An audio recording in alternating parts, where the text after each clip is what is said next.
Shalom saudara-saudaraku, warga jemaat GPB Trinitas yang Tuhan Yesus kasihi. Apa kabar? Saya rindu jawaban kita semua, puji Tuhan. Kabar baik. Karena di dalam Tuhan Yesus selalu ada kabar baik. Meskipun situasi saat ini memang cukup mengkhawatirkan. Kita setiap hari, sejak beberapa minggu yang lalu, selalu mendengar berita mengenai virus corona yang makin hari makin banyak yang menderita dan menjadi korban. Namun pada hari Minggu ini, hendaklah kita tetap memiliki sukacita besar. Karena walaupun kita tidak bisa bersama-sama beribadah di ruang ibadah, tapi di rumah masing-masing firman Tuhan tetap diberitakan. Saudara dan saya tetap memuji Tuhan, memuliakan Tuhan Yesus yang luar biasa itu. Firman Tuhan itu tidak boleh berhenti diberitakan, baik atau tidak baik waktunya. Seperti apa yang dikatakan oleh Paulus kepada Timotius, di mana Timotius diminta untuk tetap memberitakan firman. Beritakanlah firman, siap sedialah, baik atau tidak baik waktunya. Jadi saudara-saudaraku, apapun keadaan kita pada saat ini, mari kita tetap fokus, hati dan pikiran kita terarah pada firman Tuhan yang telah kita baca, dan saatnya sekarang kita akan merenungkannya. Judul renungan pada pagi hari ini adalah waspada terhadap para penyesat. Apa maksudnya? Nah, sebelum saya menjelaskan hal ini lebih mendalam, ada baiknya Bapak Ibu buka Alkitab, lihat Yudas 1, ya, ayat 1 dan 2. Memang kalau kita dengar kata Yudas, pikiran kita langsung bingung. Ya, kok di Alkitab ada nama Yudas? Kitab Yudas lagi. Karena biasanya kita langsung mengingat Yudas Iskariot. Di Israel sana nama Yudas nama umum Bapak Ibu. Ya. Jadi kalau dipakai nama Yudas ya tidak masalah. Yang penting kita mau melihat apa pesan dari kitab ini. Kita mau baca dulu ayat 1 dan 2. Kita baca sama-sama. Dari Yudas, hamba Yesus Kristus dan saudara Yakobus, kepada mereka yang terpanggil, yang dikasihi dalam Allah Bapa, dan yang dipelihara untuk Yesus Kristus. Nah ini payung untuk menghayati pesan dari Yudas yang cuma satu pasal ini, Bapak Ibu, saudara-saudara yang ada di rumah, itu dari status yang disebutkan oleh Yudas. Coba perhatikan ya, kepada mereka yang terpanggil, yang dikasihi dalam Allah Bapa, dan yang dipelihara untuk Yesus Kristus. Penulis surat ini sungguh-sungguh merindukan umat di mana surat ini dialamatkan mengerti, sungguh-sungguh mengerti dan menghayati status mereka. Sama dengan kita. Kita juga harus mengerti status kita. Pertama, kita adalah orang yang terpanggil. Nah ini.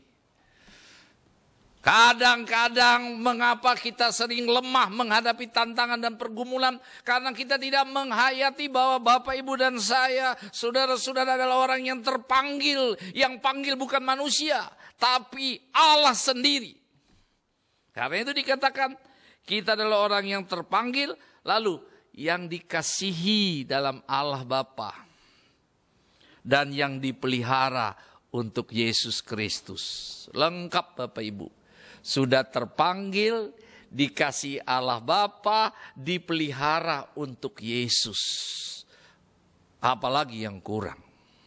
Lengkap perlindungan dari Allah yang Maha Kuasa kepada umat di mana surat ini ditujukan dan juga kepada kita yang mendengar pada pagi hari ini.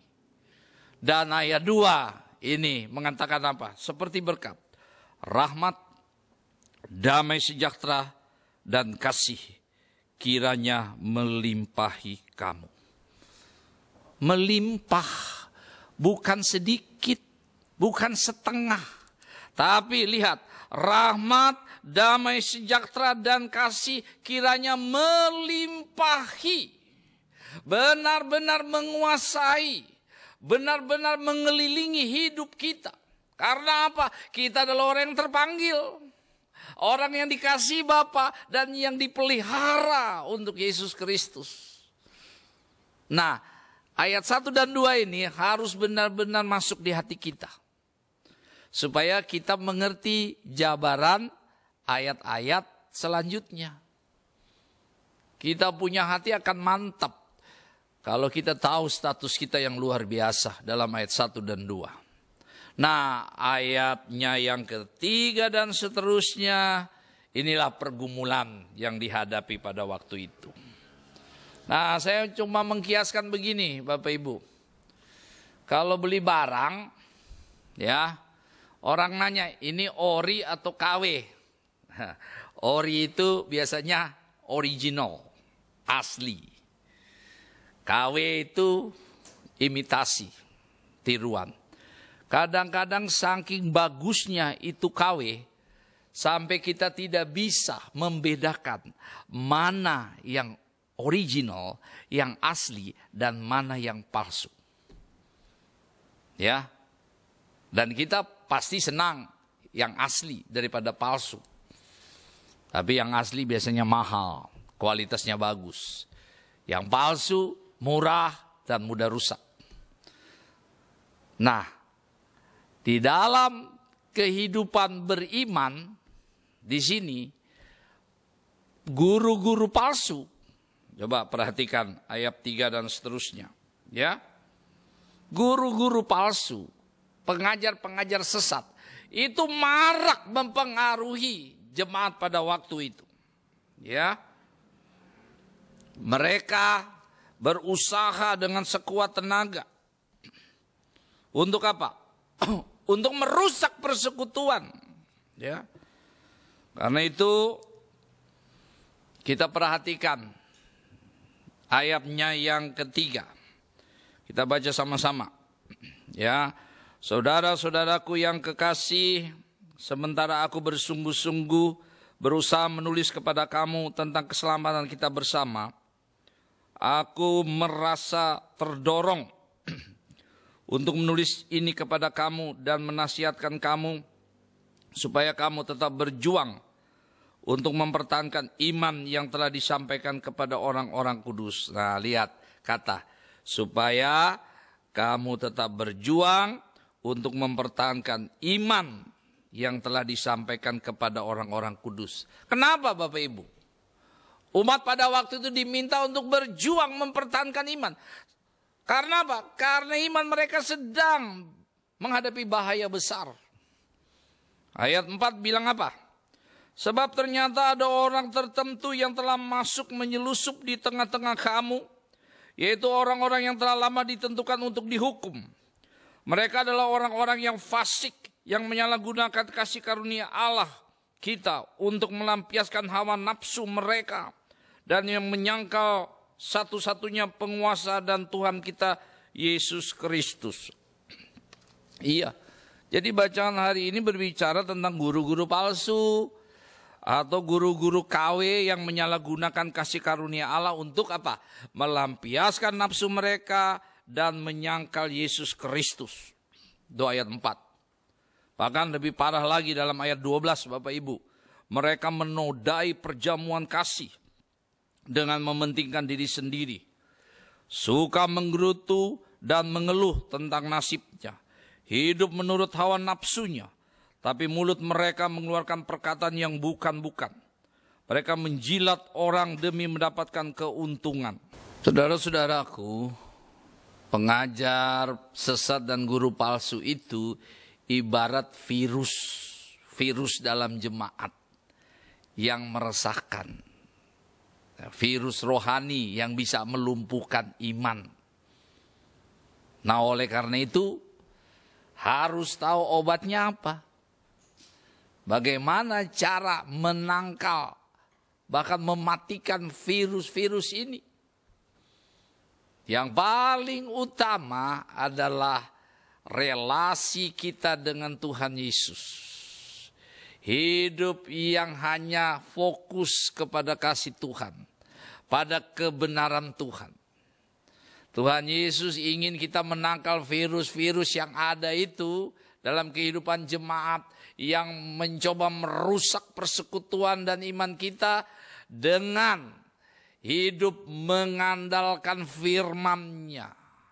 Apapun yang terjadi, kita hanya mau ikuti kebenaran dari Kristus sendiri. Kristus yang telah mati, bangkit ya untuk kita. Karena itu Bapak Ibu, hidup yang berkualitas ya, menjadi orang Kristen yang asli, bukan KW, harus nampak dari pola hidup yang mengutamakan Kristus, sehingga kasih dan kuasa dan kebenaran Kristus nampak melalui perilaku kehidupan kita. Namun di samping virus-virus rohani, ternyata saat ini ada virus penyakit yang menakutkan kita, yang menggelisahkan, yang bahkan menggoncangkan dunia. Virus corona. Bagaimana cara menghadapinya? Para ahli medis sedang mencari obat yang tepat untuk menahan virus ini. Tapi kita pun sudah diberikan cara bagaimana menangkal, mencegah, dan mengobati virus ini. Salah satunya menjaga jarak sosial, tidak berkumpul banyak orang, dan banyak lagi saran-saran yang ada. Nah, untuk kita sebagai warga jemaat dan warga negara, patuhi itu. Allah telah memilih pemerintah ya, untuk mengatur kita juga dalam saat seperti ini. Patuh pada pemerintah. Gereja-gereja juga sudah menghimbau kepada warganya untuk menopang kebijakan pemerintah, agar wabah corona ini tidak merajalela dan merusak semuanya. Karena itu, saudara-saudaraku yang kekasih, mari dua hal ini, ada virus rohani dan virus penyakit, kita hadapi dengan berani, hidup dalam kebenaran, hidup benar kepada Tuhan. Dan juga menghadapi virus corona yang luar biasa ini, kita mau patuh dan taat apa yang telah disampaikan dan ditetapkan oleh pemerintah. Mari saudara-saudara, jangan membuat ini kita takut. Kita harus tetap punya semangat, karena kita memiliki Kristus Yesus yang luar biasa. Selamat berjuang, Tuhan memberkati. Amin. Saudara-saudaraku, setelah kita mendengarkan firman Tuhan, mari kita berdoa. Terima kasih ya Tuhan, walaupun kami ada di rumah masing-masing, tapi kami boleh mendengarkan kebenaran firman-Mu. Biarlah itu dapat kami mengerti. Sebagai umat Tuhan, kami bisa menangkal virus-virus rohani yang mencoba merusak iman kami, merusak persekutuan jemaat. Tuhan tolong kami hidup benar, hidup dekat firman-Mu, hidup dalam persekutuan.